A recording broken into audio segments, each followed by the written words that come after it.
Muy buenos días. Bueno, el día de hoy son temas económicos, como saben. Se encuentra con nosotros y agradecemos la presencia de Pablo Moreno Cadena, director general de Asuntos Corporativos de MABE. Por supuesto, el secretario de Economía, Marcelo Ebrard Casaubon, y también está con nosotros Pepe Merino, José Antonio Peña Merino, que es el titular de la Agencia de Transformación Digital. El día de hoy vamos a hablar de la disminución de trámites, que ya inició, y les vamos a platicar lo que está haciendo Pepe, y también pues de temas muy importantes sobre que continúan las inversiones en nuestro país, y también pues cualquier pregunta que tengan sobre el tema de aranceles, etcétera, etcétera, pues aquí está también el secretario de Economía para contestar. Entonces, si les parece, iniciamos con Marcelo y después Pepe, ¿sí? Bueno, y está Noemí, obviamente, Mujeres en la Historia. Adelante. Con su permiso, Presidenta. Bueno, dos temas brevemente. El primero, darle la bienvenida a Pablo Moreno de MABE, que ahora nos va a decir en breves palabras la inversión que van a hacer. Es una inversión importante, está dentro del portafolio de inversión del Plan México. Son 668 millones de dólares, con y sin aranceles. 15 plantas en México. Empresa mexicana fundada en 1946. Ha salido avante de la competencia con diversas empresas del Asia y es una de las principales empresas exportadoras de electrodomésticos a los Estados Unidos. Si me permite, Presidenta, le cedería el uso de la voz a Pablo y después ya toco a Arancel. Pablo, por favor.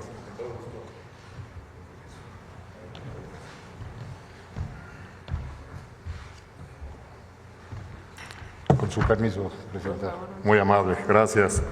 Muy buenos días a todos. Es un placer estar con ustedes este día y de igual manera comentarles que es un enorme honor para MABE estar aquí presente ante la doctora Claudia Sheinbaum, Presidenta de México, y el licenciado Marcelo Ebrard, Secretario de Economía, así como con los distinguidos invitados que nos acompañan el día de hoy, siendo un día muy especial para nosotros porque reafirmamos una vez más, como lo comenta el secretario Ebrard, nuestro compromiso con México, su gente y su futuro.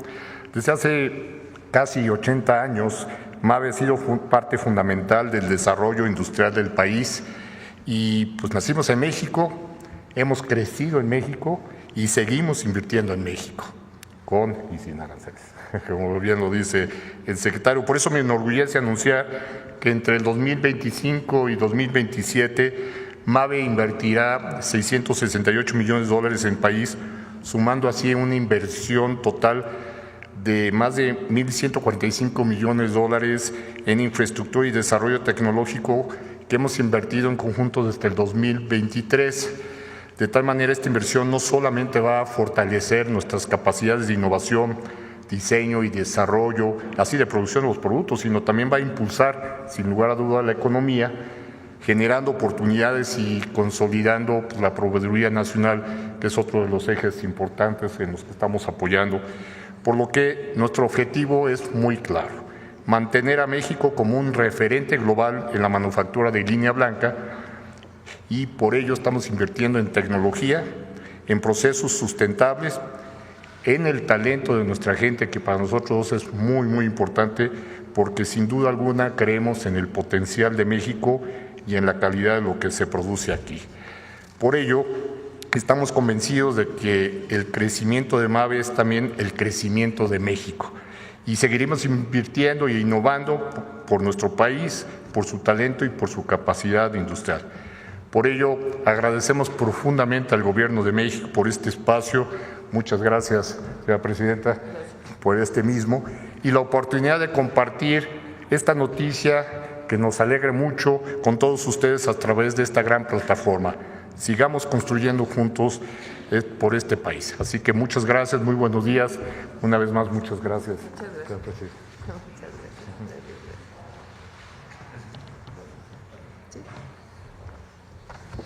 Bien, el segundo tema, muchas gracias Pablo, respecto a los famosos aranceles. ¿En qué vamos? ¿Dónde estamos? Bueno, yo diría que en primero tener claro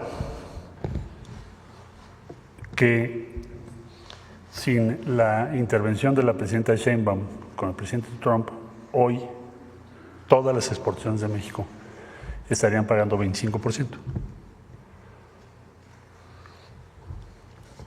Podríamos decir que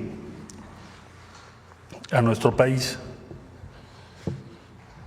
le ha ido mejor que a otros países, o le va a ir mejor que a otros países. Ahora bien, ¿dónde estamos ahora? El gobierno de los Estados Unidos impuso una tarifa general global al acero y al aluminio. A nosotros nos parece una mala idea, porque la integración entre México y Estados Unidos, como lo expuse en la ocasión anterior, es muy alta. Sí, somos las dos economías más integradas. Entonces, al poner una tarifa, evidentemente esto va a afectar a muchas industrias. Esta es una medida que tomó el gobierno de los Estados Unidos de carácter global a todos los países del mundo. Ahora, ya nos pidió la presidenta, por supuesto, que preparáramos consultas que iniciamos mañana, industria del acero, el aluminio, industria automotriz, todas las industrias que están vinculadas, incluyendo la empresa que hoy nos visita, que hace un momento estábamos comentando sobre el impacto de este arancel en sus procesos.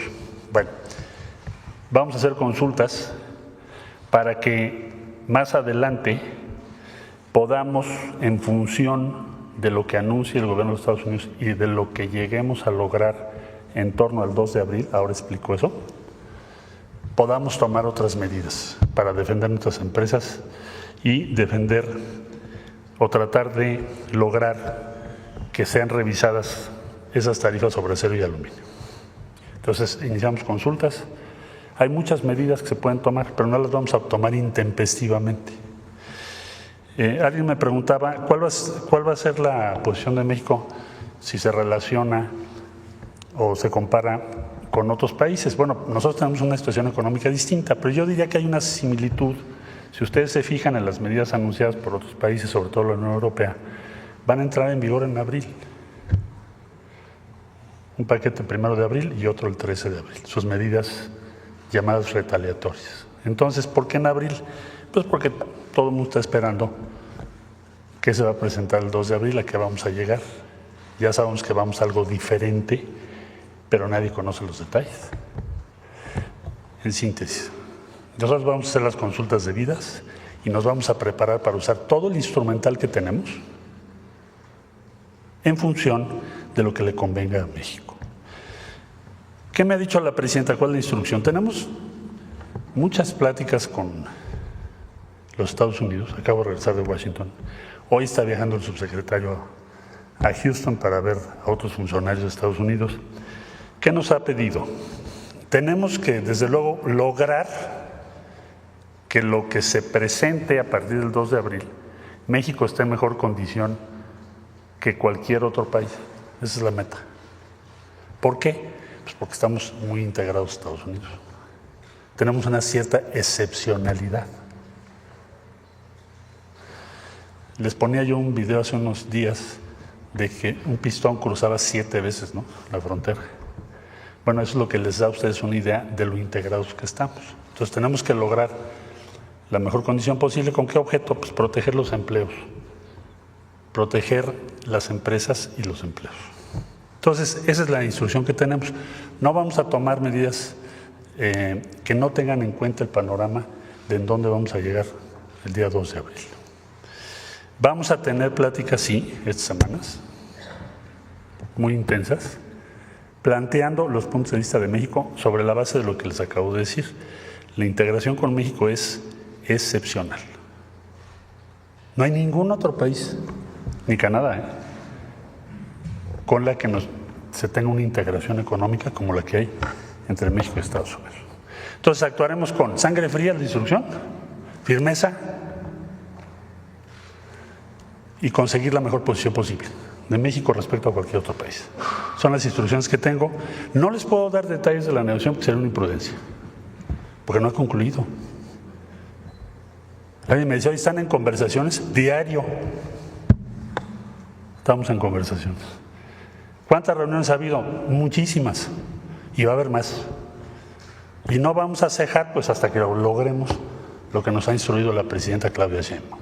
Desde mi punto de vista, con la experiencia que tengo, esta estrategia de firmeza, sangre fría, es la mejor estrategia posible. Y está dando resultados. Entonces vamos a continuar en esa línea de trabajo. Pues sería mi reporte y desde luego estamos a lo que usted disponga, presidente. Adelante, Pepe.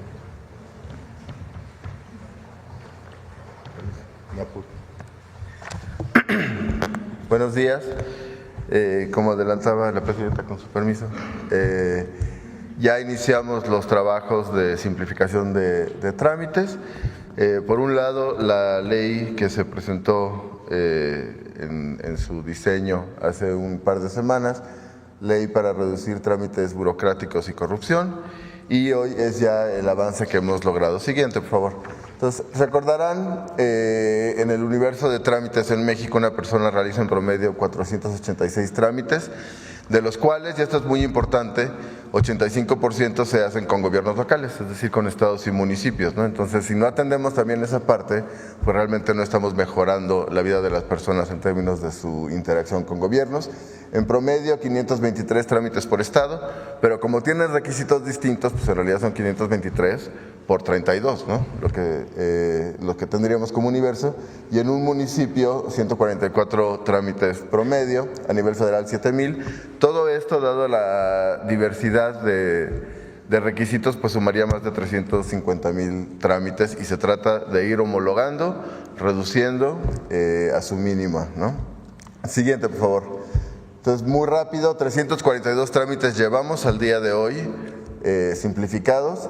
Esto significa dos cosas. Por un lado, eliminar algunos trámites redundantes. Les daba yo el ejemplo que si tú tienes un trámite para hacer una cosa que comparte tres trámites, que comparte 99% de los requisitos, pues en realidad ese es un trámite que tú puedes consolidar en uno solo, ¿no? Y en una sola presentación de documentos resolver los tres temas, ¿no? Entonces, hemos pasado de 342 a 151. Es una reducción del 56%. La meta es llegar a 2,309 este año de trámites federales, y una reducción de 6 a 4 requisitos promedio, que es 34%. Ahora les detallo un poquito. Siguiente, por favor. Es importante decir, se simplifica primero y luego se digitaliza, ¿no? No tiene mucho sentido digitalizar algo, un trámite que es engorroso, excesivo. Entonces, primero simplificamos, ya empezamos también digamos, la línea de producción de digitalización. La idea es este año tener por lo menos 350 trámites digitalizados de los que queden, ¿no? Con los requisitos que queden, que serían más de 80% del volumen de uso. Siguiente. Entonces les doy algunos ejemplos de trámites o requisitos que hemos eliminado para que ustedes se den una idea de que en algunos casos, pues sí, la verdad se solicitaban cosas pues muy fuera de proporción, ¿no? Por ejemplo, para registrar en el extranjero a una persona nacida en México, pero que tiene residencia en el extranjero y que no había sido registrada, un bebé, ¿no? Por ejemplo, se pedía prueba de ADN para comprobar que los padres fueran mexicanos. Pues realmente es un requisito innecesario, ¿no? Bastaría el pasaporte o el acta de nacimiento de los padres pues, para comprobar que son de nacionalidad mexicana, ¿no? Para tramitar pasaporte de una persona menor de edad, registrada extemporalmente, y explico esto muy rápido, es cuando se registra con más de 1 año de edad, pues se solicitaba una copia certificada de la sentencia de adopción o la constancia de alumbramiento, cuando el acta de nacimiento justamente lo que prueba es la relación filial entre padres, madres, hijos e hijas, ¿no? Para registro de defunción y o reconocimiento de identidad de género, se requerían 2 testigos, ¿no? Pues también un requisito innecesario. Siguiente, por favor. Para solicitar la captura, corrección o aclaración de acta tenías que acudir, imagínense, tú eres una persona que nació, no sé, ¿no? en Oaxaca, tienes tu residencia en Querétaro y hay un error en el registro, sea en el libro o en el acta, tenías que ir a donde naciste, ¿no? El municipio, solicitarla y luego regresar un mes después para saber si era procedente. Ahora imagínense si esto lo hubiese hecho una persona que tiene residencia en Estados Unidos, ¿no? Que nació en cualquier municipio del país, pues se vuelve imposible, ¿no? Es una persona que no tiene la posibilidad de ir al pueblo, al municipio donde nació y ya le negamos que pueda corregir sus datos en el acta de nacimiento. Para registro extemporáneo de defunción se tenían que presentar, por ejemplo, en algunos casos fotografías de la tumba. En algunos casos, para registro de nacimiento extemporáneo, que es el que les explicaba, se tenía que presentar la fe de bautismo. Pues digamos, lo que uno tutela cuando uno le da un acta de nacimiento a un niño o una niña, pues es su identidad, ¿no? El derecho a tener un nombre y la relación filial con sus padres. Pues la fe de bautismo forma parte de un ejercicio privado de la fe que cada quien profese, ¿no? Y catastro, para tramitar una constancia de alineamiento y número oficial, ¿no? De domicilios, era necesario en algunos casos presentar, imagínense, folder azul, no tengo idea por qué azul, y broche Baco, perdón por el comercial, ¿no? Porque de hecho es una marca, pues realmente sonaba un poquito una arbitrariedad. Entonces se trata de ir quitando estos requisitos que son excesivos, que son molestos, que son engorrosos, que ponen trabas para que las personas accedan a sus derechos y a sus documentos, ¿no? Son solo algunos ejemplos, ¿no? Siguiente, por favor, y me voy más rápido. Pero también hemos simplificado los que tienen más volumen de uso, los que son más solicitados por las personas. Por ejemplo, pasaportes, y ahorita lo voy a detallar, pasamos de 7 a 3 requisitos, y registro de nacimiento doble nacionalidad de 9 a 3, con el secretario Ebrard y la Secretaría de Economía, solicitud de registro nacional de inversiones extranjeras de 24 a 7 requisitos, ¿no? Son 2,000 trámites, pero bueno, dado el tipo de trámite, pues es un volumen alto. En comunicaciones, el examen psicofísico, que por supuesto se tiene que realizar, pero para llegar a él, pues reducimos de 17 a 3 requisitos. Siguiente, por favor. Concesión de aguas superficiales, lo mencionaban, si recuerdo bien, el día de ayer, de 17 a 3 en subterráneas y de 17 a 3 en superficiales y de 14 a 4 en subterráneas. Además ya se consolidó una sola base de datos, es importante. Turismo, la inscripción del Registro Nacional de Turismo. COFEPRIS, que esto es muy importante para la industria farmacéutica, lo han mencionado también aquí con el secretario Ebrard. La autorización de protocolos de investigación para que se puedan producir medicamentos en México. Siguiente, por favor. Y les doy el ejemplo de pasaportes. Para expedición por primera vez para mayores de edad de 8 a 4, renovación 6 a 4 y expedición primera vez y renovación para menores de edad de 7 a 5. ¿Y qué es lo que se quita? Sobre todo, por ejemplo, se pedía CURP, acta de nacimiento, pues si son documentos que el propio gobierno genera, basta generar un sistema de consulta de no pedírselo a las personas para que lo lleven. O en renovación se pedía, además del pasaporte vencido, una identificación oficial. Pues el pasaporte, aunque esté vencido, es una identificación oficial que tú mismo emitiste, entonces no es necesario que lo vuelvas a pedir, ¿no? Y se generó además un sistema de citas que ya está listo, solo estamos en proceso de capacitación con las oficinas de pasaportes para que se implemente a partir del 18 de marzo. Tú precargas los documentos, los validan en la oficina y a partir de ahí te dan la cita. Eso lo que implica pues, es que no va a haber más dobles vueltas, ¿no? Que vas, llevas tus documentos, algo te faltó y tienes que volver a regresar, ¿no? Siguiente, por favor. Entonces, bueno, este es el avance, me voy rápido para no entrar en demasiados detalles. Relaciones exteriores, el tema de los consulados, que lo presentamos aquí y que, como ha mencionado la presidenta, hay un equipo de la agencia que está hoy haciendo visitas a los consulados en Estados Unidos. Llevamos 12, esta semana vamos a terminar con 23 y llevamos 29 trámites simplificados de consulados. La idea es acompañarlos ahí presencialmente para su implementación y queremos terminar en este mes los 54 para cubrir por completo el tema de atención consular. En el SAT llevamos 35, el más frecuente es renovación de firma electrónica, que es de los que más usamos frente al SAT. Economía, los que les mencionaba, lo mismo con agua, medio ambiente, turismo, comunicaciones, COFEPRIS también los que mencionaba. Siguiente. Agricultura, llevamos ya 27 de 30, hemos avanzado mucho y rápido. Trabajo, 6 de 30, sobre todo ahí tiene que ver un tema, por ejemplo, para el registro para búsqueda de empleo, que es importante. Cultura, 2, que son los únicos trámites, pero ahí también es, por ejemplo, el registro para apoyos para la creación artística, entonces, bueno, tienen un volumen alto. INA, Profepa, SEA, CONAFOR. Siguiente, por favor. Procuraduría Agraria, ya terminamos, los 36 simplificados y ahora toca digitalizar los que correspondan. CONAPESCA, el RAN, llevamos 7 de 57 y además ahí hay un trabajo territorial importante junto con ellos justamente para la adopción de estos trámites ya digitalizados y simplificados. FONACOT 3, también ya terminamos y así nos vamos a ir moviendo a lo largo del año. La verdad hemos tenido y agradecemos mucha colaboración de las autoridades del gobierno federal, una total apertura y la verdad pues vamos a poder llegar a la meta que es la que nos planteamos y que la que nos comprometimos con la presidenta. Siguiente, por favor. Entonces, muy rápido, solo para que no olvidar y retomar el tema del 85% que se hacen con municipios y estados, ¿no? Nuestra meta, a la luz de la Ley Nacional para eliminar trámites burocráticos y corrupción, es que existan los mismos trámites con los mismos requisitos en todo el país. Es decir, que en un trámite de catastro, por decir, no en un municipio te pidan algo y en el del contiguo te pidan otra cosa. Es homologar. Y eso nos garantizaría que nos vamos a quedar con 230 trámites, estimamos, para los estados, cada uno, por supuesto, porque los tutelan cada uno de los estados y entidades, y 100 trámites para los municipios. Siguiente, por favor. Y ustedes recordarán, les hablaba la vez anterior, hay 3 proyectos, 4. Estratégicos, la Ventanilla Digital Nacional de Inversiones, que ya tendremos oportunidad de detallarla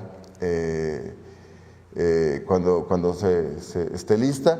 La Plataforma Nacional de Registros Civiles, de Registros Públicos de la Propiedad y de Nacional Catastral. Y me permito lo siguiente, ya con esto termino, siguiente. Todos los estados, los 32, más por supuesto las oficinas de registros civiles de consulados, están ya integrados a este ejercicio. No hemos encontrado ninguna oposición, al contrario, lo único que hemos encontrado es entusiasmo y ganas de avanzar.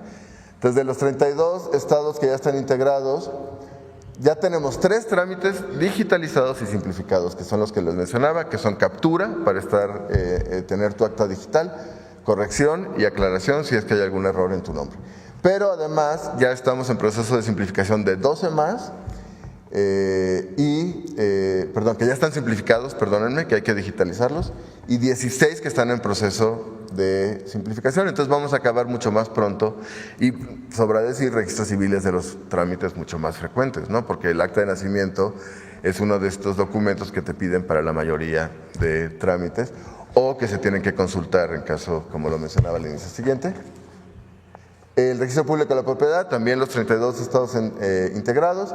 Estamos ya en proceso de digitalización 5, certificaciones, búsquedas, constancias de antecedentes registrales, copias certificadas, que son los más frecuentes, pero estamos en proceso de simplificación de 22. Estos son trámites que se están simplificando y digitalizando para todos los estados, ¿no? Y siguientes, y ya es la última, catastro, los 32 estados integrados, 5 en proceso de digitalización, cambio de propietario, rectificación de datos, expedición de copias, constancias, certificación de medidas y 22 en proceso de simplificación. Entonces, la verdad, en lo que toca a trámites federales, vamos, digamos, a buen ritmo, ¿no? Con la colaboración de todos los secretarios y secretarias titulares y con los estados, yo diría, vamos hasta más rápido de lo que pensábamos. Y en estos 3 sobre todo, es registro civil, catastro y registro público de la propiedad. Entonces, pues bueno, pues muy contentos y muy agradecidos. Muchas gracias. Eso es lo que ayer me comentaron de que van a pasar de inversión de 2.6 años. De la Ventanilla Digital Nacional de Inversiones y que hemos colaborado muchísimo con el secretario Ebrard y su equipo. Hoy, en promedio, como le llaman en la Secretaría, aterrizar una inversión, es decir, desde que se anuncia, inicia el primer trámite, tienes que hacer trámites de operación, construcción, etcétera, con los 3 niveles de gobierno, te puedes tardar en promedio 2.6 años.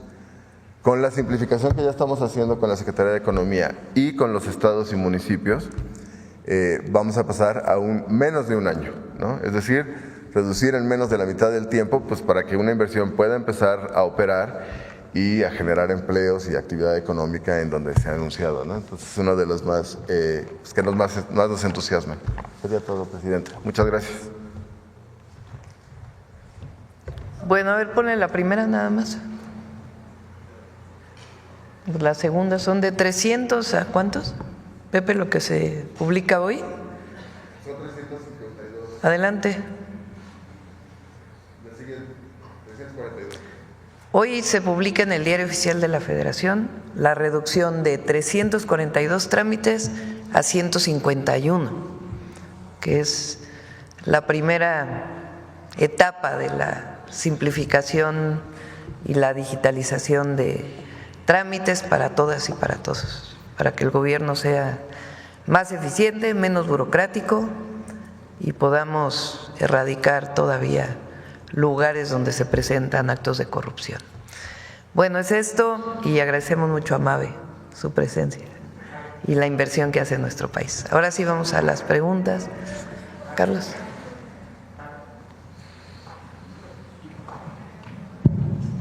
Buenos días a todos y todas. Presidenta, Carlos Navarro de Heraldo Media Group.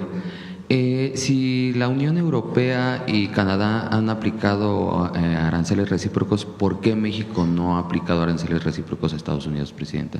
Estamos, como bien lo mencionó el secretario de Economía, esperando a lo que se va a publicar el 2 de abril y al mismo tiempo trabajando en reuniones pues muy cotidianas, porque algunas son telefónicas, otras son presenciales, con el gobierno de los Estados Unidos al más alto nivel, para pues tener una condición en donde realmente haya reciprocidad el 2 de abril. ¿Qué quiere decir reciprocidad? Si tú me aplicas aranceles, pues yo te aplico aranceles. Entonces, vamos a esperar al 2 de abril cuál es el anuncio y a partir de ahí tomar nuestras decisiones. No tiene caso anunciar hoy uno, después otro, sino realmente a partir del paquete que presente Estados Unidos, tomar nuestras decisiones para proteger y desarrollar la economía de México. ¿Quién sale ganando en esta guerra arancelaria mundial, Presidenta? Nadie. O sea, el objetivo que ha planteado Estados Unidos es que Estados Unidos importa demasiado y que lo que quieren pues es producir más en su país. En el caso de México no me voy a referir al resto del mundo, nos corresponde hablar de México. Hay muchos estudios que muestran cómo la inversión en México de una empresa estadounidense genera el triple de empleos en Estados Unidos por la integración productiva que hay. Porque no es que aquí se fabrique todo un coche, sino que aquí se fabrica una parte y allá se fabrica otra. Y entonces eso genera mucha productividad, porque aquí se fabrica lo que conviene a la empresa producir y allá lo que le conviene producir, en automóviles y en muchos otros productos. Entonces, en el caso México, Estados Unidos, pues lo que nos conviene es seguir con el tratado comercial, revisar lo que se tengan que revisar, pero competir como región de América del Norte frente al resto del mundo, porque las empresas estadounidenses pues van a disminuir su productividad si dejan de producir en México. Si llegara a ocurrir eso, que además difícilmente va a ocurrir, porque una empresa de autos no se va de un día a otro. A lo mejor ahorita nos pueden platicar de electrodomésticos también, qué tan fácil es mover una empresa de un lugar a otro. Y también Estados Unidos pues tiene sus propias condiciones, que no necesariamente permiten la producción de todo. Entonces, en el caso de México y Estados Unidos, pues evidentemente nos conviene seguir con esta integración económica con respeto a nuestras soberanías que nos permita competir con el resto del mundo. Entonces, eso es lo que estamos planteando en las mesas. Si la decisión de Estados Unidos es distinta el 2 de abril, que no solo sea, si tú me pones aranceles, yo te pongo, de reciprocidad, porque México prácticamente no tiene aranceles a los productos de Estados Unidos por el tratado comercial, si hay algo distinto, pues nosotros también tomaremos nuestras medidas, pero esperando pues al marco general que logremos para el 2 de abril. Y vamos a estar informando, porque hay esta idea de que no informamos, se está informando todos los días en la mañanera del pueblo, el secretario de Economía está informando permanentemente en los medios de comunicación. Entonces hay mucha información a la gente y siempre vamos a informar, pues lo que finalmente no es una decisión nuestra, sino es una decisión del gobierno de Estados Unidos. En Estados Unidos, principalmente en la población, hay un sentir de molestia por las políticas económicas que se han implementado. En contraste, aquí en México, de acuerdo con una encuesta de QM Estudios publicada en el Heraldo de México, pues hay un amplio respaldo sobre las decisiones y la forma en que usted ha negociado esta pausa a los aranceles. El 74% la califica de buena y el 20% regular, solamente el resto no coincide con lo que usted ha hecho. ¿Qué le representa estos resultados, Presidenta? Pues es sensatez, en el sentido de que nosotros evidentemente vamos a proteger a México siempre, esa es nuestra responsabilidad, pero también poner el diálogo y el acuerdo antes de tomar decisiones. Si en el diálogo, en el acuerdo, pues no se logra el objetivo que queremos, pues entonces ya tomamos otras decisiones. Lo importante, y es importante que, bueno, es indispensable que lo sepan todas y todos los mexicanos, es que el equipo de Secretaría de Hacienda, Secretaría de Economía y otros equipos del Gobierno de México hemos estado trabajando en esto desde hace meses, porque el tema de las tarifas incluso las anunció el presidente Trump cuando era ya presidente electo, como candidato y luego como presidente electo. Entonces nosotros tenemos una estrategia, pero no actuamos uno a uno, sino si ya se planteó el 2 de abril, a partir de los anuncios del 2 de abril, pues nosotros tomaremos decisiones. De todas maneras, el diálogo siempre está abierto.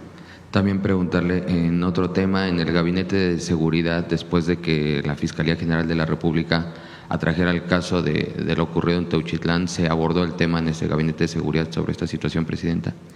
Sí, miren, yo creo que lo importante aquí es, hoy por ejemplo nos informaron que hubo un operativo en este mismo lugar que ha salido en los medios en septiembre del 2024. Quien se quedó en resguardo de este inmueble es la Fiscalía Estatal. Habría que ver exactamente qué pasó con la Fiscalía Estatal en el resguardo. No porque haya algo mal, no presumimos previamente que hubiera habido algo mal, sino qué pasó después del resguardo original que se hizo, que se resguarda también por un tiempo los inmuebles. Segundo, necesitamos la información de qué hay en el predio, qué se encontró, porque lo que hay es información de los grupos de buscadores, algo de información que ha dado el gobierno estatal. Pero es importante, primero que nada, hacer la investigación antes de plantear conclusiones. Entonces, ¿qué se encontró en el predio? Antes que nada, esa información para que las fiscalías, que son finalmente quienes deben de actuar, pues puedan dar información a todo el país de qué es lo que se encontró. Tenemos fotografías aisladas, pero no sabemos exactamente qué se encontró, cómo se encontró y cuál es la información. Y a partir de esa investigación, pues ya todo lo que tengan que hacer la Fiscalía. Entonces, sí es muy importante que ya los gabinetes de seguridad, la propia Fiscalía Estatal y el fiscal general, él lo dijo el martes que estuvo aquí, dijo, vamos a hacer una investigación incluso antes de la decisión de atraer el caso o no, tenemos que hacer una investigación de qué hay en el predio. Una vez que se tenga esa información, entonces sí, sacar todos las carpetas de investigación que correspondan antes de avanzar en las conclusiones. Entonces, esto es importante para todos, incluidos los medios de comunicación. Presidenta, el gobierno de Enrique Alfaro fue señalado principalmente por colectivos y personas de la sociedad civil su actuación en el tema de desaparecidos, incluso de acuerdo con el Registro Nacional de Personas Desaparecidas y No Localizadas, hay en su administración un reporte de 6.351 personas solamente desaparecidas, donde desaparecidas se refiere que puede haber algún delito involucrado y no localizadas es diferente. ¿Hay complicidad? ¿Qué pasó con el gobierno de Enrique Alfaro que Pues se dan tienen este que tipo de deslindarse situaciones? las responsabilidades a partir de la información y la investigación. Tienen que deslindarse las responsabilidades, por supuesto, pero lo primero en este caso de este predio que se encontró, pues saber realmente qué hay ahí adentro, que se hagan los peritajes, sea de la Fiscalía Estatal, si ya inició, o de la Fiscalía General, ver las responsabilidades de las autoridades y también de los grupos delictivos. Pero necesitamos información. Este no es un asunto político. Este es un asunto que tiene que ver primero que nada con la investigación y ya después con el deslinde de responsabilidades. Ya se les pusieron nombre al lugar, etcétera. ¿Qué pasó? ¿Qué hay en el sitio? Es lo que hay que hacer frente a una situación de estas. Muchas gracias, buen día a todas y todos. Sobre el tema de MAVE, a ver quién quiere preguntar sobre la inversión. ¿Sobre la inversión? Sí, a ver, primero adelante porque luego nos dicen que hay preferidos. Gracias, Presidenta. Karen Ballesteros, de Canal 11. Primero preguntarle cómo es que Estados Unidos se ve afectado también con esta imposición de aranceles al aluminio y al acero. Marcelo, ¿quieres? Bueno, esencialmente, cuando tú pones un arancel general, lo que tienes que ver es primero ver cuál es tu balance entre exportación e importación. El caso de los Estados Unidos es un país que tiene importación de casi la mayor parte de los países y exporta principalmente solo o principalmente a México, Canadá y por ahí tiene otras exportaciones ya menores. Entonces, cuando tu balance es que importas más de lo que exportas, al tú aplicar un arancel general, pues el impacto número uno van a ser los precios.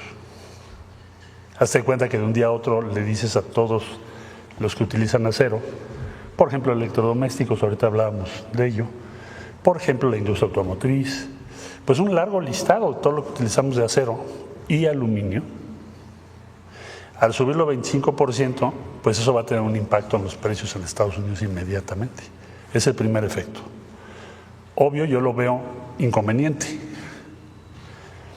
La tesis que está detrás de esto es que eso va a provocar que haya una relocalización de empresas a Estados Unidos, pero eso no ha ocurrido.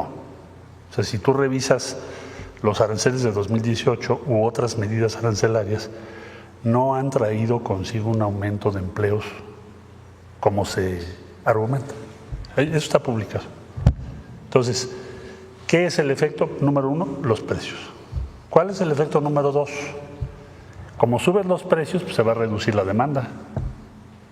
Quiero decir, va a reducirse el comercio internacional relativo a acero y aluminio.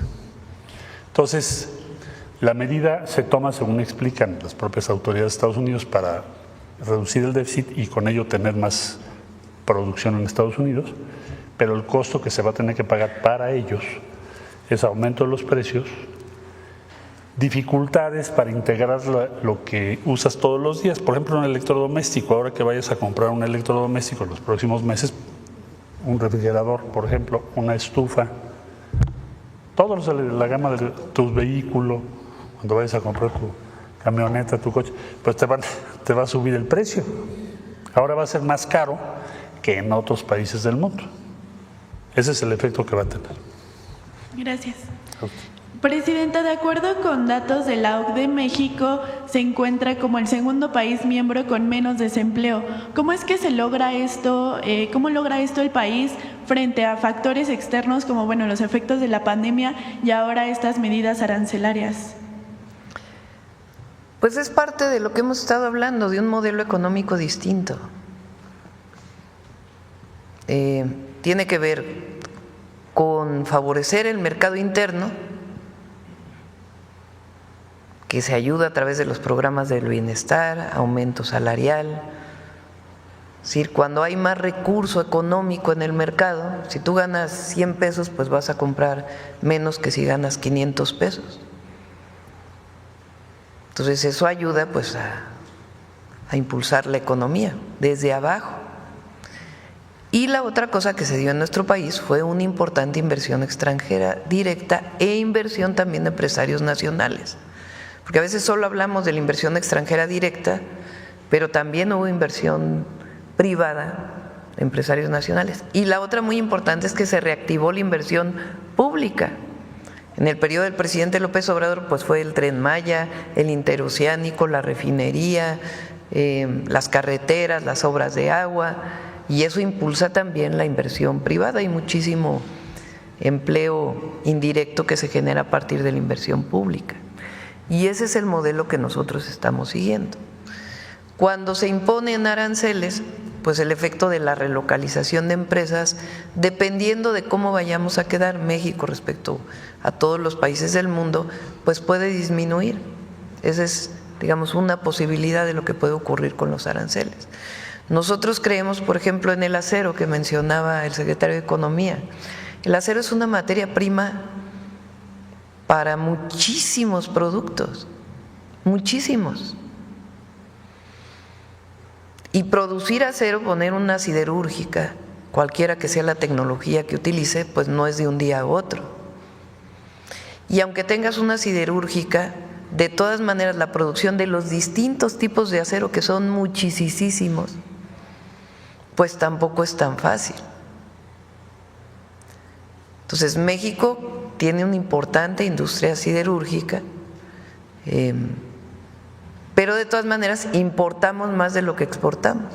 Es parte de lo que se ha planteado. ¿Qué necesidad tienes de poner aranceles a cero en nuestro país si estamos importando más de lo que exportamos? Es decir, no le conviene a Estados Unidos, ¿no?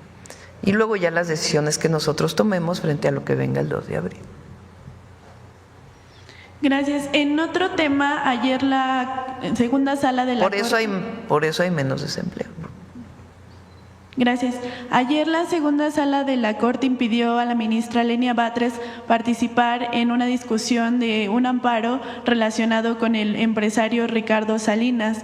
Ellos argumentaron que ella no tendría un juicio objetivo. ¿Cuál es su opinión al respecto? Pues ninguno tiene un juicio objetivo, no hubo uno que escondió ahí la deuda por un año, la resolución por un año, que a poco ese ministro era muy objetivo. O al decir que Lenia no puede participar, o la ministra Lenia Batres no puede participar en la decisión, ¿a poco no es una decisión poco objetiva?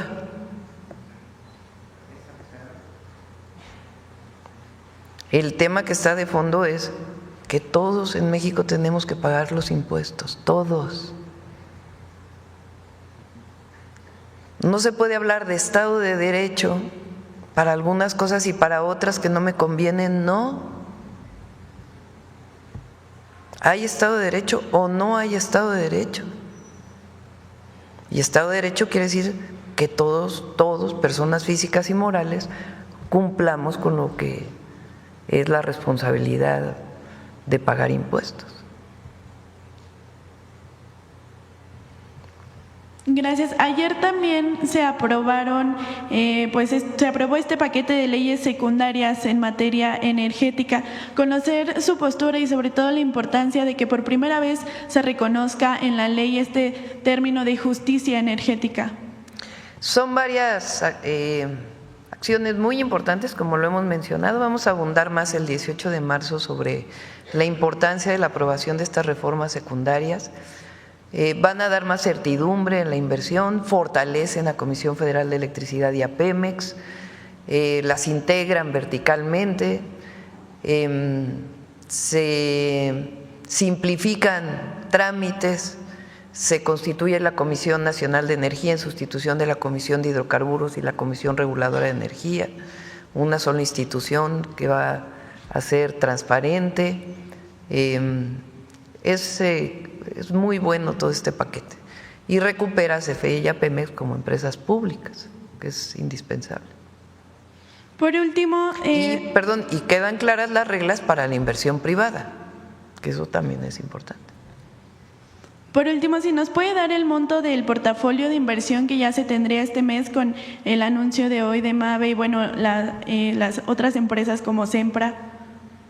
Marcelo, el portafolio de lo que hemos anunciado hasta ahora. Tenemos un portafolio de inversión, como ustedes conocen, donde ya rebasamos 220 mil millones de dólares en diferentes proyectos a lo largo del sexenio. Ese portafolio es lo que nos informan tanto inversión extranjera como inversión nacional. El día de hoy, por ejemplo, el anuncio que hace MAVE es parte de ese portafolio. Esa es la suma que tenemos hasta el día de hoy. Eso va aumentando también, se va moviendo. Y lo que nos ha pedido la presidenta es que organicemos, cosa que Pepe ahora acaba de informar, nos organicemos para reducir la complejidad de los trámites, los tiempos que necesitamos y apoyar la inversión lo más que podamos, máxime con las circunstancias económicas globales que estamos viviendo. Ese portafolio de inversión va a ser un instrumento principalísimo y es en lo que estamos toda la Secretaría de Economía trabajando día a día. Gracias, presidenta.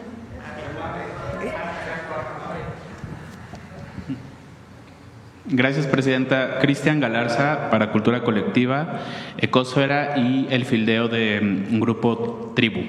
Mi primera pregunta sería, pues que ayer el Episcopado Mexicano emitió un comunicado sobre los hallazgos en el rancho Izaguirre, en Jalisco. Entre los párrafos que integran el texto llama la atención uno en el que se manifiesta lo siguiente, lo voy a leer rápidamente. Dice: manifestamos nuestro extrañamiento porque mientras se presume que bajan un 15% los asesinatos dolosos, se trata de ocultar que crecen un 40% las desapariciones.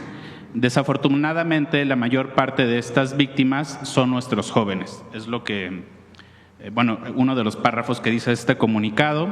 Nos gustaría saber qué opina de estas palabras, sobre todo porque hacen referencia pues al informe que presentó el secretario Harfuch el martes pasado, si no me equivoco. Entonces, tal vez saber su postura o su respuesta, ¿no? No tiene la información correcta el episcopado. Vamos a informar a partir de, el martes hubo informe, el próximo, en 15 días, vamos a informar sobre el número de carpetas de investigación de desapariciones también. Que recuerden que en las carpetas de investigación de desaparición se hace la denuncia y hay que esperar unos días también para ver si fue hallada la persona. Entonces, ese trabajo nos ayuda mucho la Agencia de Transformación Digital también. Ellos ayudan a la Secretaría de Seguridad Ciudadana y Protección Ciudadana a tener la información diaria de los delitos que se cometen a través de una plataforma que han desarrollado, mucho más ágil, digamos, de la propia plataforma México, que es lo que se informa permanentemente. Entonces, vamos a informar también de las carpetas de investigación, porque hay esta idea de que hay más desapariciones que homicidios. No es verdad. Entonces lo vamos a estar informando y es información que viene de las fiscalías estatales. y aparte la comisión de búsqueda, que tiene también la información de los propios colectivos. Cuando una persona fallece, pues prácticamente no hay cifra negra. Si es por motivo violento, pues menos, ¿verdad? La investigación que se hace por parte de las fiscalías pues es prácticamente 1 a 1. Igual en robo de auto pues hay muy poca cifra negra. En desapariciones, pues cuando una familia no encuentra a su familiar, pues de inmediato va a la fiscalía. La cifra negra puede haber algo que no se denuncie, pero en general se denuncia a las fiscalías. Las familias acuden a la institución correspondiente para poder denunciar. Entonces vamos a estar informando, pero el episcopado no tiene la información correcta y con gusto le pedimos ahí a la secretaria de Gobernación pues que entre en contacto con ellos para explicarles que no es así. De acuerdo, gracias, presidenta. El segundo tema, bueno, en el contexto de las reformas a la Ley Federal del Trabajo, que entran en vigor en junio próximo, sabemos que han habido intentos para regular el trabajo sexual, bueno, para que las trabajadoras y los trabajadores sexuales accedan a los derechos laborales establecidos en la Constitución.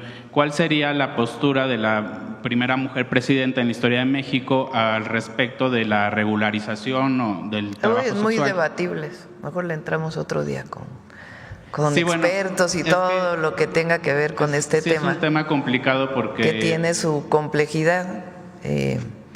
Entonces, si gustan, pues ya invitamos a los conocedores bien de estos temas para poder platicar. De acuerdo, muchas gracias. Sí. Y pues, por último, me gustaría preguntarle, hace unos días, el día de ayer, ustedes explicó un poquito o abundó un poquito sobre el tema que va a tratar su libro, el libro que va a publicar próximamente, y hace unos días publicó una foto en la que está escribiendo el prólogo. Nuestros lectores, la verdad, tuvieron mucho interés, sobre todo les llamó mucho la atención que traía puestos unos audífonos y les gustaría saber en estos días qué es lo que está escuchando la presidenta, ¿no? Su playlist. Entonces, la verdad ya se los pasamos, nos gustaría mucho saber cuáles son la música que escucha, ¿no? La presidenta. Sí. Normalmente para escribir escucho música de relajación para que salgan las ideas, pero ya les compartimos el playlist. Mave, vamos con Mave. A ver, Mave. Preguntarle buenos días, presidenta, a todos los presentes, a los compañeros. Soy Tania Damián, del portal de noticias Ángulo 7. Preguntarle al director de Asuntos Corporativos, Pablo Moreno, si con estos aranceles al acero, ¿cómo está previendo su empresa? ¿En qué porcentaje podría haber aumento de precios? ¿Van a esperar? ¿Cuál es su perspectiva, digamos, respecto a estos aranceles como empresa pues transnacional? También preguntarle al secretario de Economía, decía que tienen un portafolio de inversión de 220,000 millones de dólares. ¿Cuánto es inversión extranjera hasta ahora? ¿Cuánto es inversión nacional? ¿Y cuál sería como que la meta para el cierre de este 2025? Esos dos temas.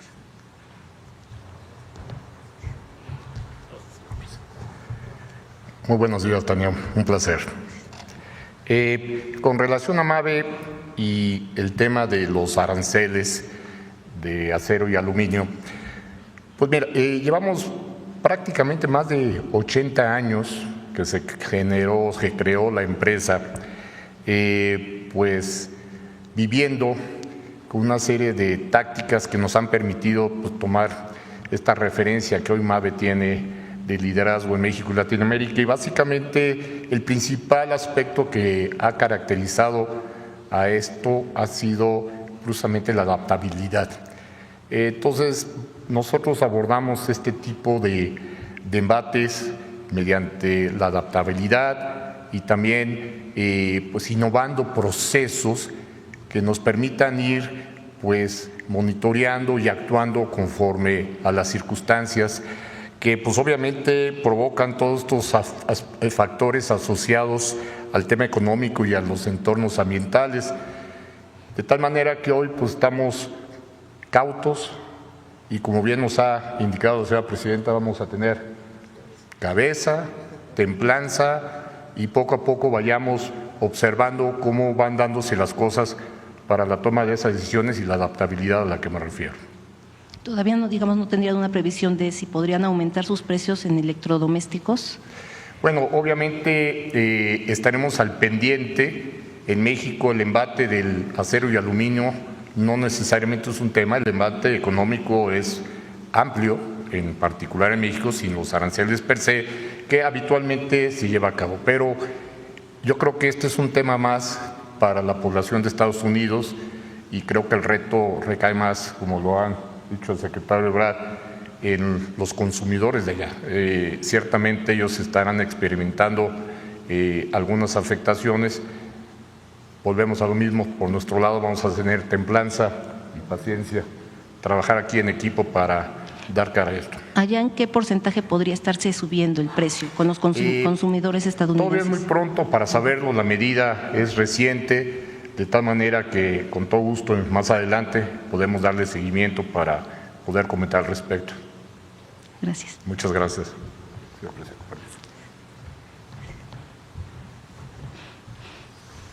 Bueno, el portafolio es muy dinámico. Lo importante que te podría decir ahorita es que no tengo cancelaciones, que es lo que me ha preguntado la presidenta. Oye, de que estamos haciendo este registro, ahorita alguien te habló y te dijo ya no voy a invertir en México. No, ese es un gran dato. Lo segundo es, todo el tiempo estamos haciendo nuevos registros, tanto nacionales como extranjeros. Entonces, vamos a ir informando trimestralmente. Hoy la cifra que tenemos es esta. Incluye, más o menos para que te des una idea, una mezcla de alrededor de 60% nacional y 40% extranjero. Eso puede variar conforme vayamos avanzando, pero eso es lo que tenemos al día de hoy. 220,000 millones, todo el sexenio, no tenemos cancelaciones, nos han ratificado esa cifra hasta el día de hoy y tenemos nuevas inversiones que nos están informando. Aquí lo vamos a estar diciendo los jueves. Muchas gracias.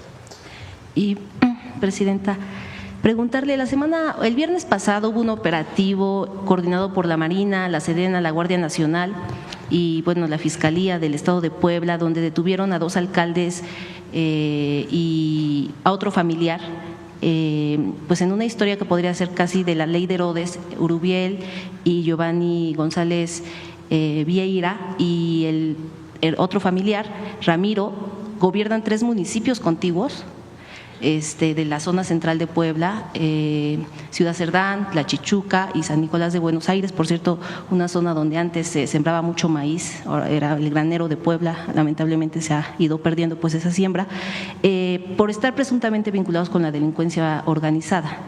Están acusados de huachicol. Era como un secreto a voces este tema. Es parte de un operativo Enjambre. Hasta ahora pues se lograron detener, 2 están en el penal de Tepeji. El otro logró escapar porque la misma gente pues hizo manifestación. De hecho, el martes pasado pues retuvieron a los trabajadores del Congreso por más de 9 horas. Es parte de estos operativos Enjambre. ¿Cómo ve este tema? ¿Cómo lograr que este tipo de gente no lleguen al poder? Ahorita están cobijados por Movimiento Ciudadano de Puebla, y bueno, pues si llegan, pues sí que pues sean castigados para que no se siga promoviendo este tipo de autoridades municipales que lleguen al frente de alcaldías. Es una investigación que hizo la Fiscalía de Puebla, más que un operativo, porque el objetivo no es detener autoridades, digamos. Lo que pasa es que si hay una investigación sobre un hecho delictivo y se encuentra que hay autoridades involucradas, pues no se prosigue, sea a nivel estatal o a nivel federal. Ese es, digamos, lo que ocurrió en Puebla, como ocurrió en el caso del Estado de México. Pero no es que haya una investigación particular dedicada a ver a todas las autoridades, sino es producto de una investigación sobre hechos delictivos. Entonces, lo que informaron el Gabinete de Seguridad, pues es que en efecto hay en la carpeta de investigación pues hay pruebas de esta vinculación.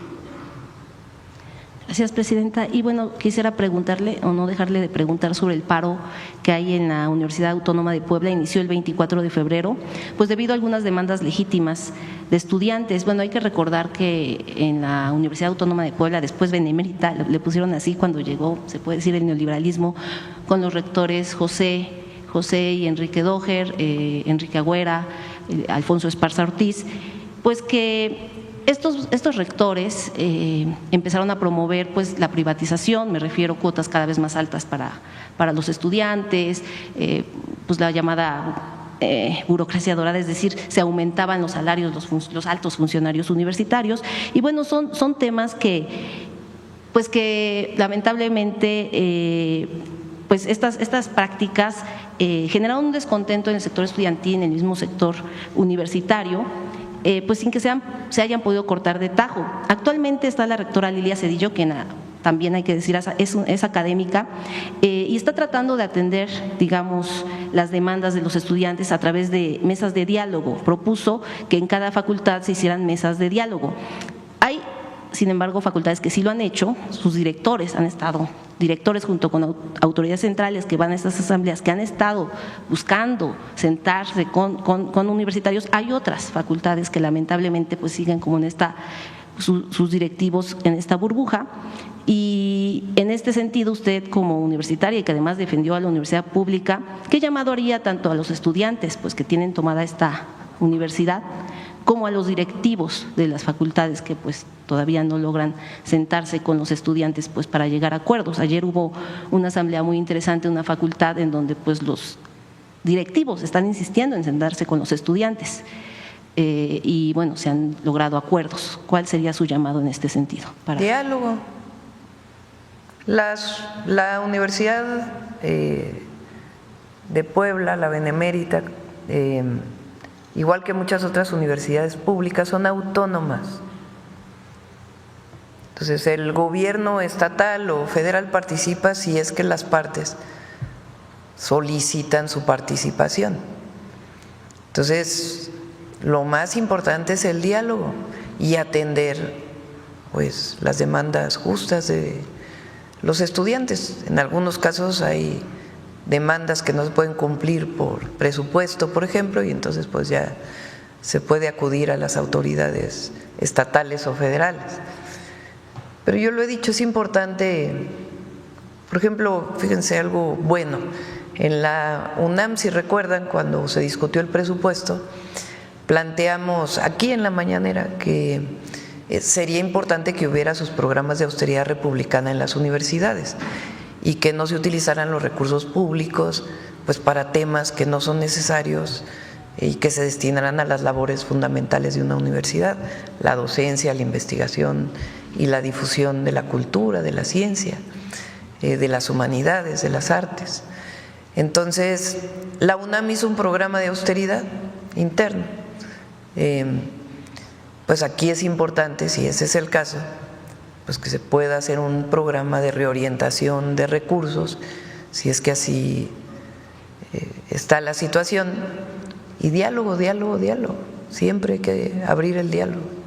Sí, de hecho, la rectora Lilia Cedillo pues sí solicitó ese diálogo, tanto pues a los directores de las facultades como a los estudiantes. Esperemos que se pueda destrabar. Y bueno, finalmente, aprovechando que hoy Morena estrena el podcast La Moreniza para acercarse a la militancia, quisiera preguntarle, yo sé que casi no le gusta hablar de Morena porque bueno, gobierna para todos los mexicanos, pero hace tiempo decía que los diputados deben ir a territorio y está haciendo una reafiliación Morena de 10 millones, quiere buscar a 10 millones de nuevos militantes o llegar a 10 millones, y por lo menos en Puebla no se ven a los coordinadores territoriales tocando puertas. Y estamos hablando que Morena pues actualmente va a recibir 2.500 millones de pesos. De hecho, con Mario Delgado se regresó una parte del presupuesto de Morena al INE. No sé si ahora la presidenta alcalde tenga pensado regresar una parte, digo, porque cuando ganó el expresidente López Obrador, ganó con poco recurso. Creo que en estos momentos tenía 100 millones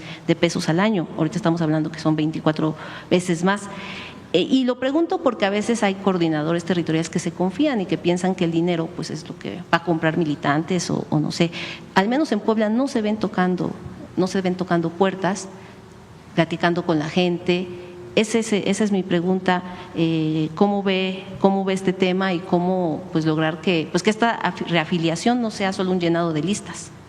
Bueno, ya le corresponde a Morena. Ya hiciste tu comentario, ya que escuchen los morenistas de Puebla tu solicitud. Presidenta, qué gusto saludarle a Ramón Ramírez Gutiérrez de Noticieros El Reloj. Presidenta, los oaxaqueños hemos sido muy conscientes de nuestra situación que hemos vivido en todos los momentos históricos. Solamente por ejemplificar, le cito un dato de mi ciudad donde yo vengo, la heroica ciudad de Tlaxiaco, que por eso es heroica. Las mujeres ofrecieron a sus hijos para la independencia de México, se lo ofrecieron a Morelos. ¿Por qué digo esto? Porque nos ofendió a los oaxaqueños que nos llamaran acarreados. Estamos muy conscientes, venimos más de 20,000 oaxaqueños el pasado domingo y no venimos más porque no había más transporte. Venimos con todos los medios que pudimos y estuvimos hasta el Monumento a la Revolución, casi estábamos los últimos. Estamos de duelo también los oaxaqueños por esta situación que pasó, pero hay una conciencia histórica y hay una conciencia de clase, Presidenta de la República. Y después de esto preguntarle, Presidenta, sabemos que vamos a estar en Oaxaca el día 21 de marzo, allá en San Pablo Guelatao, honrando la memoria de Benito Juárez, y preguntarle cuál es su agenda, cuál va a ser el mensaje y si va usted a poder visitar nuevamente la Mixteca. Usted dijo que antes de los 4 meses iba a estar en la Mixteca. También enfatizó por ahí que no era posible dar a conocer dónde para que no bachearan antes de que usted llegara. Pero falta la ruta, la Mixteca Alta, de donde yo vengo, Tlaxiaco, Oaxaca, la carretera federal 125, que le esperan con anhelo, Presidenta, y también preguntarle si va a ser posible que se reúna con los familiares de las víctimas de este accidente. Sí, con gusto. Siempre hay que estar cerca de quien sufre. Entonces, si ellos lo desean, pues podemos tener esta reunión. A ver si tienes la gráfica de lo que se va a modernizar de las carreteras en la Mixteca, que presentó el otro día Jesús Esteva. Es que curiosamente, Presidenta, no aparece la Federal 125, que es es la siguiente, es la que va… que va de desviación de Nochistlán, donde usted pasó, hasta Putla. Usted le dio la vuelta por la Mixteca Baja y falta la Mixteca Alta, donde precisamente estuvo viviendo Lázaro Cárdenas. Hay un monumento en Yosondúa de Lázaro Cárdenas. Este año vamos a esta parte, la que está más hacia… que es hacia el norte, ¿no? Nororiente. Sí, exactamente. Y ya vamos a seguir, no vamos a parar. Ya la siguiente vamos por la siguiente parte que llega también hacia la costa, bueno, que se junta antes de llegar a la costa. Entonces, pero sí es un esfuerzo muy importante, tanto en la montaña de Guerrero como en la Mixteca Baja, en efecto, ahí por donde pasamos. Bueno, vamos a ir el 21 vamos, dije que el 17, me confundí porque el lunes es el día que no hay labores, el 17, pero el 21 es hasta el jueves, ¿no? Entonces el jueves es que vamos a Oaxaca. ¿Vamos a viernes o jueves? Viernes 21, vamos a Oaxaca. Vamos a recorrer una parte del camino de Benito que hizo el presidente López Obrador, que es el camino que recorrió Benito Juárez cuando niño, desde Guelatao hasta la ciudad de Oaxaca. Solo van a ser 2 kilómetros los que vamos a recorrer de los 48, pero vamos a recorrer el camino y luego ya llegamos a Guelatao. Una parte fundamental del evento tiene que ver con la soberanía, otra tiene que ver con Juárez como presidente de la Suprema Corte y lo que quisiéramos que representara pues el nuevo Poder Judicial con Juárez como referencia. Y otra muy importante es que en abril ya inician las asambleas en los pueblos originarios, en las comunidades, para entregar los recursos que van a todas las comunidades indígenas y afrodescendientes del país a través de este recurso del FAIS, de las obras de infraestructura social, que antes solamente iban a los estados, a los municipios, y ahora van directamente a las comunidades.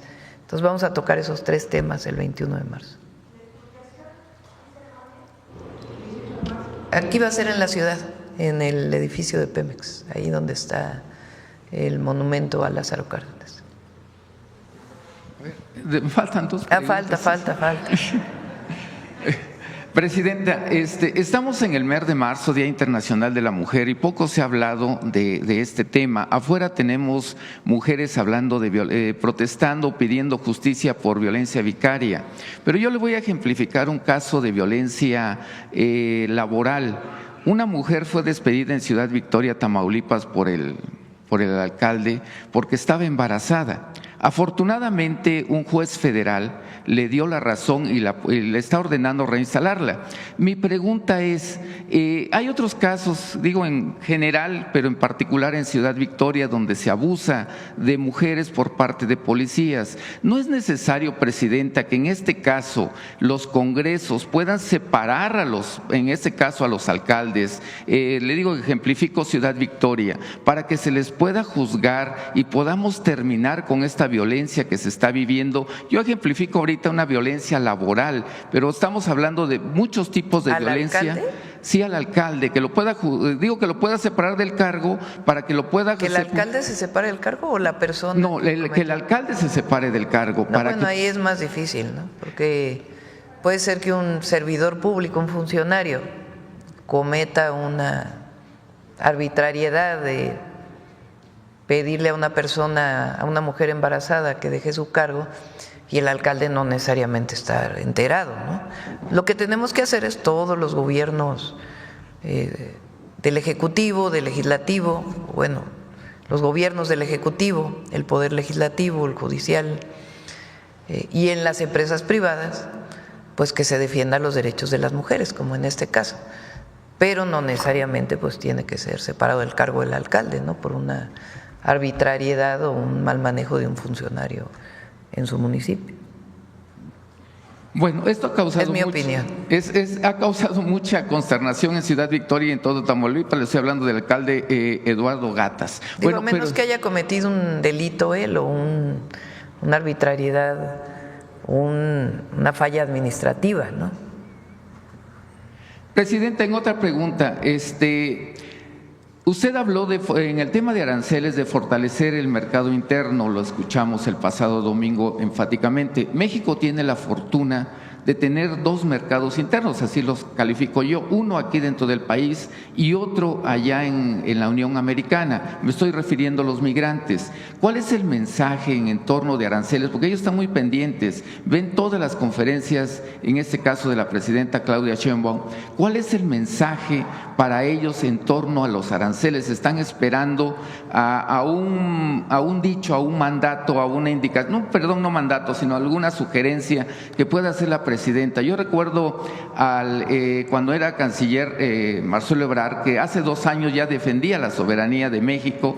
Ahorita lo estaba yo viendo precisamente aquí en redes sociales. Le digo, ¿cuál es la sugerencia, cuál es lo que le puede usted decir a nuestros mexicanos, a ese mercado interno que está del otro lado de la frontera? En el tema de aranceles, están esperando saber qué hacer, Bueno, primero organizarse, ¿no? Siempre es importante porque ayer en el evento del domingo lo dije, de los 38 o 39 millones de mexicanos que están en Estados Unidos, la mayoría ya son de segunda generación. Y de los que son de primera generación, la mayoría tiene papeles de residencia, permiso de empleo.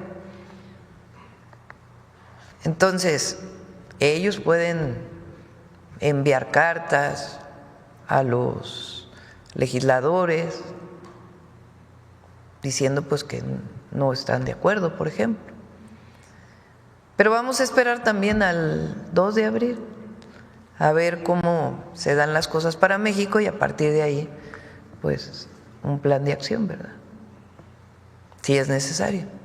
Y ya por último, Presidenta, los municipios en muchas partes del país necesitan plantas tratadoras de aguas residuales. Dentro de este plan de agua, ¿no tiene usted, está considerado construir plantas tratadoras de aguas residuales para algunos municipios en el país, sobre todo medianos y grandes, que es una situación de fuente de contaminación para ríos? Digo, ejemplificar o particularizar. Justamente, no es general. por ejemplo, ahí creo que es Putla. Ahorita no recuerdo el municipio. Hay una planta de tratamiento. En Guajuapan de León. Hay una planta de tratamiento que cuando estuve ahí, el presidente municipal se acercó para pedirme que su mayor demanda era arreglar la planta de tratamiento para evitar la contaminación del río, donde también se utiliza el agua. Entonces ya se está trabajando ahí para rehabilitar esa planta de tratamiento. Y la Conagua está haciendo un trabajo, ayer lo mencionó en una parte Efraín, porque muchas veces se construye la planta de tratamiento y se abandona porque el municipio no tiene los recursos, a veces ni para pagar la electricidad. Entonces, tenemos que trabajar juntos, Federación, Estado y municipios, para que una vez que se construye o se mejora o se moderniza la planta de tratamiento, pues haya los recursos para poderla operar. Entonces, estamos trabajando en ello. Tlaxcala, por ejemplo, la gobernadora Lorena hizo un gran trabajo, ha construido varias plantas de tratamiento y generó un esquema que permite que esas plantas de tratamiento estén en operación permanente. Entonces vamos a tomar parte del ejemplo de Tlaxcala para llevarlo a todo el país. Aprovecho para mandarle saludos a la gobernadora. Gracias, presidente. Gracias. Bueno, vamos por aquí, ya vamos a terminar. Gracias, presidenta. Oscar Zamudio para Sagacín del Estado de Hidalgo. Presidenta, tan solo en el municipio de Tizayuca hay más de 170,000 habitantes y solamente un hospital con servicios más bien limitados. El gobernador de Hidalgo, Julio Menchaca, y la presidenta municipal de Tizayuca, Gretchen Atilano, han señalado ya la urgencia de construir el hospital metropolitano que beneficiaría no solamente a Tizayuca, sino a los municipios que comprenden la zona metropolitana. Considerando, presidenta, la cercanía con el AIFA y con el nuevo tren que conectará a México y Pachuca, ¿se tiene contemplado la realización de este hospital como parte de la nueva estrategia de IMSS Bienestar? Lo revisamos. Gracias, presidenta. En el tema también de Hidalgo, la carretera Real del Monte Huasca tendrá 6 viaductos, 3 túneles, incluido el Vicente Guerrero de 700 metros y 2 entronques. Su apertura va a mejorar pues los accesos ya a los merito, pueblos. Ya casi. A los pueblos. Vamos a ir antes de terminar marzo, vamos a ir. Mañana sí es el banderazo entonces del tren. No, vamos a esperar a la próxima semana. Ya no nos dio tiempo de ir a Hidalgo, pero la próxima semana vamos a ir. Perfecto, presidenta. Considerando entonces la próxima inauguración de esta carretera, hay un semáforo en este instante que está en amarillo por parte de la UNESCO como parte de uno de los geoparques. Uno de los geoparques que tiene México está en la comarca minera, que es en el municipio, que abarca varios municipios del estado de Hidalgo. Hay un semáforo amarillo por parte de la UNESCO y ¿podría esto representar que México perdiera este reconocimiento? No lo va a perder. Ahí vamos a trabajar. Recuerden que en Hidalgo vamos a hacer una inversión muy grande. Es de los estados donde más inversión va a haber. Se está haciendo una inversión muy importante para el saneamiento del Valle del Mezquital, para la tecnificación del riego de toda esta zona, trabajando con los distritos de riego y con los agricultores. Va a haber saneamiento de los ríos que llegan a toda esta zona, incluido el río Tula, que ya hay proyecto. Vamos a convertir la planta termoeléctrica de combustóleo en planta de gas natural. La planta de tratamiento que tiene CFE se va a ampliar y nos va a ayudar no solamente a la utilización del agua de la propia planta, sino también al saneamiento de los ríos. Está la carretera, está el tren a Pachuca. Entonces, Hidalgo tiene una inversión muy, muy importante. Está por terminarse el hospital también en lo que iba a ser el terreno de la famosa refinería que no llegó ni a media barda. Ahí ya se va a inaugurar pronto el hospital del IMSS y ahí va a haber un parque de economía circular, es decir, de plantas de reciclamiento de distintos materiales que van a permitir generar empleo y al mismo tiempo mejorar el medio ambiente. Entonces es una inversión muy, muy importante para el tema de Tula también, toda la región de Tula también se va a ver beneficiada, ¿cierto? Sí, también. Gracias, presidente. Bueno, ya cerramos. Vamos con Mujeres en la Historia. Hoy cerramos a las 9 en punto. Adelante, Noemí. Con permiso, presidenta. Muy buenos días a todas y a todos. El día de hoy vamos a hacer referencia a una conferencia que tiene casi 90 años en nuestro país. Fue una conferencia que dictó la doctora Esther Chapa en la primera Conferencia Nacional de Mujeres. Pero antes de hablar de ella, quisiera enfatizar o contextualizar que cuando Matilde Montoya se graduó como la primera mujer mexicana, ya hablamos de ella en otra oportunidad aquí en Mujeres en la Historia, pues permitió que se abrieran más espacios para que hubiera una segunda generación de mujeres médicas y de ahí Esther Chapa Tijerina, originaria de Tampico. Esther Chapa además comprendió que la ciencia debía equilibrarse con la acción política en beneficio de la sociedad. Emprendió grandes acciones en la Secretaría de Educación Pública, por ejemplo, brigadas de salud, estoy hablando de los años 30, pero además se motivó la creación de la cárcel de mujeres en Santa Marta, Catitla.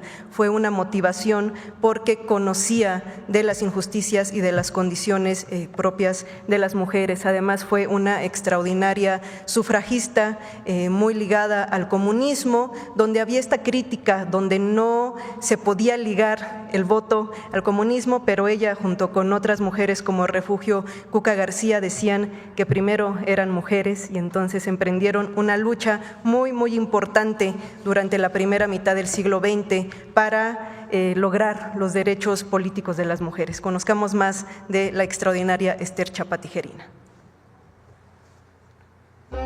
Esther Chapa Tijerina, originaria de Tampico, fue la primera mujer médica mexicana en obtener una cátedra en microbiología, un área hasta entonces dominada por los hombres. Fue además una incansable defensora de los derechos de las mujeres, activista social y militante del Partido Comunista Mexicano. En 1935 fundó, junto a otras compañeras, el Frente Único Pro Derechos de la Mujer, una amplia alianza de diversas organizaciones de mujeres, feministas, católicas, comunistas, obreras, que llegó a contar con más de 50,000 afiliadas en defensa de una agenda común, cuya demanda central era el derecho de las mujeres al voto, pero también incluía, entre otras, la igualdad salarial, protección a la maternidad, dormitorios y comedores para trabajadoras, la oposición al fascismo y a la guerra. Esther Chapa encabezó una intensa campaña para fortalecer las demandas del Frente, organizando mítines, manifestaciones, conferencias y hasta una huelga de hambre frente a la casa del presidente Lázaro Cárdenas. En esa misma época se llevó a cabo la primera Conferencia Nacional de Mujeres.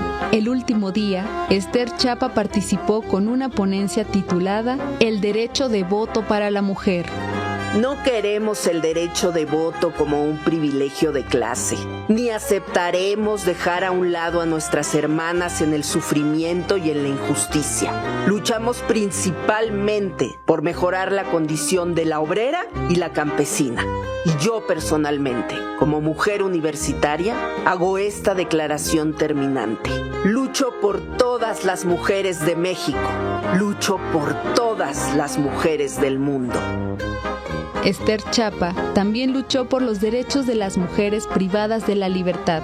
Como jefa del Departamento de Prevención Social en la Penitenciaría del Distrito Federal, impulsó la creación de una cárcel especial para mujeres en Santa Marta, Acatitla.